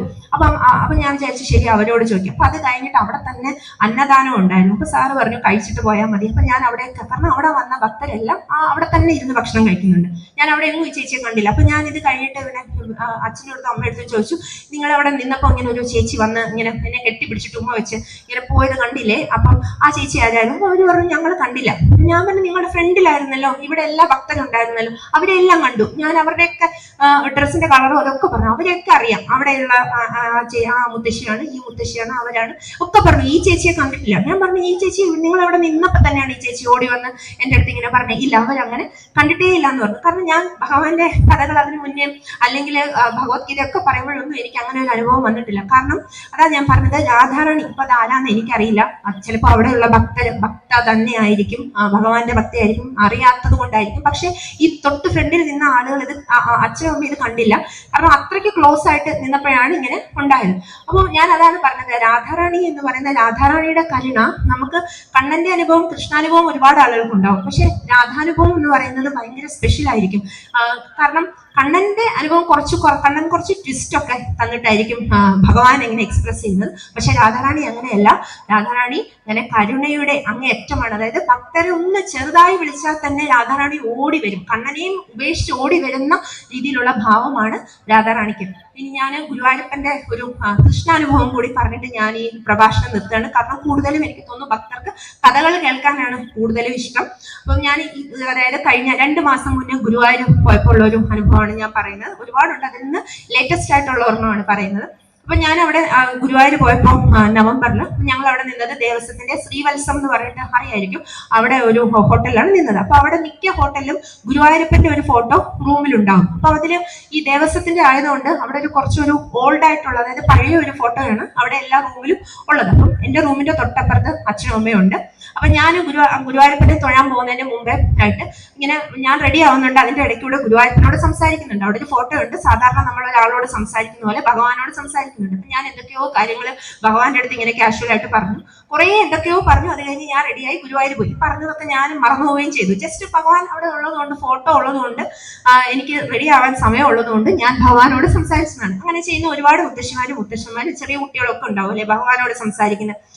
അത് കഴിഞ്ഞിട്ട് ഞാൻ അവിടെ പോയപ്പോൾ ഗുരുവായൂർ അമ്പലത്തില് അതിന്റെ അവിടെ കൂത്തമ്പലം ഉണ്ട്. അതായത് കൃഷ്ണനാട്ടം പണ്ട് നടന്നിരുന്ന കൂത്തമ്പലത്തിന് അവിടെ രണ്ട് മൂന്ന് പടവുകളുണ്ട് കൂത്തമ്പലത്തിന്. അപ്പൊ അവിടെ ആ പടവുകളിൽ ശിവേലി നടക്കുന്ന സമയമായിരുന്നു. അപ്പൊ ശിവേലി കാണാൻ വേണ്ടിയിട്ട് ആ പടവിൽ അവിടെ ഇരുന്നു. അപ്പൊ അവിടെ ഒരു സ്വാമി, ഒരു നമ്മൾ ഈ ഇസ്കോണിലൊക്കെ കാണുന്ന പോലത്തെ ഒരു സ്വാമിജി അവിടെ ഇരുന്ന് മാല ജപിച്ചുകൊണ്ട് അവിടെ ഇരിക്കുന്നുണ്ടായിരുന്നു ആ പടവിൽ. അപ്പൊ ആ സ്വാമിജിയുടെ കയ്യിൽ ഒരു സഞ്ചിയുണ്ട്, അങ്ങനെ മാല ജപിക്കായിരുന്നു. അപ്പൊ സ്വാമിജി ഇങ്ങനെ ചോദിച്ചു, ഇങ്ങനെ പേരെന്താണ് എന്നൊക്കെ ചോദിച്ചപ്പോ ഞാൻ പേരൊക്കെ പറഞ്ഞു. എവിടെ നിന്നാ വരുന്നതെന്നൊക്കെ ചോദിച്ചപ്പോ ഞാൻ സ്വാമിജിയോട് ചോദിച്ചു സ്വാമിജിയുടെ പേരെന്നാ പറഞ്ഞു. എന്നോട് ഒരു മോഹനൻ എന്ന് പറഞ്ഞു. അപ്പൊ ഞാൻ ചോദിച്ചു സ്വാമിജി ഇസ്കോണിലുള്ളതാണോ, മാല ജപിക്കുന്നോട് ചോദിച്ചു. പറഞ്ഞല്ല, ഞാൻ ഇസ്കോണിലില്ല, ഞങ്ങളൊരു ഭക്തി കൂട്ടായ്മയിലുള്ള. അപ്പൊ ഞാനിങ്ങനെ വീട് എവിടെയാണെന്ന് ചോദിച്ചു. അപ്പം എന്നോട് പറഞ്ഞു ഇവിടെ അടുത്താ വീടെന്ന് പറഞ്ഞു. ഇതിന് മുന്നേ ഒരു കൃഷ്ണാനുഭവം ഉള്ളത് കൊണ്ട് ഞാൻ അവിടെ ഒരുപാട് ചോദ്യങ്ങൾ ചോദിച്ചുകൊണ്ട് ഈ സ്വാമിജിയുടെ അടുത്ത് ഞാൻ അധികം ചോദ്യങ്ങളൊന്നും ചോദിച്ചില്ല. അപ്പൊ ഞാൻ എവിടെ വീടെന്ന് ചോദിച്ചു. ഒരു തവണ ചോദിച്ചു, ഇവിടെ അടുത്താന്ന് പറഞ്ഞു. അപ്പൊ അത് കഴിഞ്ഞിട്ട് ആ സ്വാമിജി ഇങ്ങനെ എൻ്റെ അടുത്ത് ഇങ്ങനെ മാല ജപിക്കാറുണ്ടോ എന്നൊക്കെ ചോദിച്ചു കഴിഞ്ഞ് കുറച്ച് എന്തൊക്കെയോ പറഞ്ഞു കഴിഞ്ഞിട്ട് ആ സഞ്ജയിൽ നിന്ന് എനിക്കൊരു ഉണ്ണിയപ്പം എടുത്തു തന്നിട്ട് പറഞ്ഞു ഇവിടുത്തെ പ്രസാദമാണ്, കഴിച്ചോളൂ എന്ന് പറഞ്ഞു. ഞാൻ അത് അമ്മയ്ക്കും അച്ഛനും ഒക്കെ കൊടുത്തു. അത് കഴിഞ്ഞ് സ്വാമിജി പറഞ്ഞു ഇപ്പൊ ഭഗവാന്റെ ശീവേലി ഉണ്ട്, ഒരു കാര്യം ചെയ്യൂ. ആദ്യം ഒരു ഭഗവാൻ ഇങ്ങനെ പോകുന്ന സമയത്ത് ഒരു കാര്യം ചെയ്യും, ആദ്യം ഭഗവാന്റെ പുറകെ ഒന്ന് പോയിട്ട് ശിവേലിയുടെ പുറകെ ഒന്ന് വലം വെച്ചിട്ട് ഈ ഞാൻ ഇവിടെ അവിടെ ഒരു സ്ഥലം കാണിച്ചു, ഒരു തൂണുള്ള സ്ഥലം, അവിടെ വന്ന് എനിക്ക് ഇവിടെ തന്നെ നിൽക്കണം കേട്ടോ, ഞാനൊരു കാര്യം തരാമെന്ന് പറഞ്ഞു. അപ്പൊ ഞാനും അമ്മയും കൂടി ഞങ്ങൾ ശിവേലിയിലെ ഭഗവാൻ പോകുന്നതിനനുസരിച്ച് നമ്മളിങ്ങനെ ഭഗവാന്റെ കൂടെ പോകുമല്ലോ ശിവേലി നടക്കുന്ന സമയത്ത് ഗുരുവായൂർ. അങ്ങനെ ഒരു പ്രാവശ്യം ചുറ്റി വന്നപ്പോഴത്തേക്കിന് ആ സ്വാമിജി പറഞ്ഞു ഞാൻ ഒരു കാര്യം ചെയ്യും, ഇനിയിപ്പം അടുത്ത റൗണ്ട് ഉണ്ടല്ലോ, ഒരു തവണ ഭഗവാന്റെ മുന്നിൽ പോകും എന്ന് പറഞ്ഞു കേട്ടോ. അപ്പം ഭഗവാൻ ഇങ്ങനെ ആനപ്പുറത്ത് വരുന്നതിന് മുന്നിലും ഭക്തർ പോകാറുണ്ട്, പിറകിലും ഭക്തർ പോകാറുണ്ട്. അപ്പൊ ആദ്യം പിറകിൽ പോയി ഇനി മുന്നിൽ പോകുന്നുണ്ട്. അപ്പൊ ഞങ്ങളൊക്കെ സ്വാമിജി വന്നിട്ട് ഇവിടെ തന്നെ വരണം കേട്ടോ, തിരിച്ച് ഇവിടെ തന്നെ വരണം, ഞാൻ ഇവിടെ നിൽക്കുന്നുണ്ടാവും, ഇവിടെ തന്നെ വരണം എന്ന് പറഞ്ഞു. അപ്പൊ ഞങ്ങൾ അതിന്റെ മുന്നിൽ പോയി ഒരു വലത്ത് വെച്ച് കഴിഞ്ഞ് വന്നപ്പം ആ സ്വാമിജി പറഞ്ഞു ഇവിടെ നിൽക്കും, ഞാനൊരു കാര്യം എടുത്തിട്ട് വരാമെന്ന് പറഞ്ഞു.